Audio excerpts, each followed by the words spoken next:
tell me your name and where you're from. I'm Barrett Jorgensen, and I'm from Durham.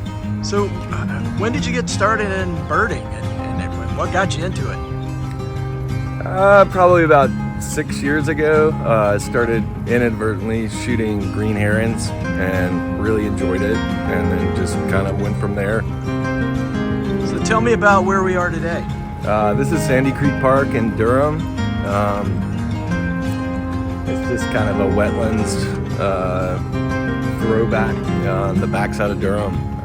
It has a lot of variety of wildlife. It's pretty amazing that this is in Durham.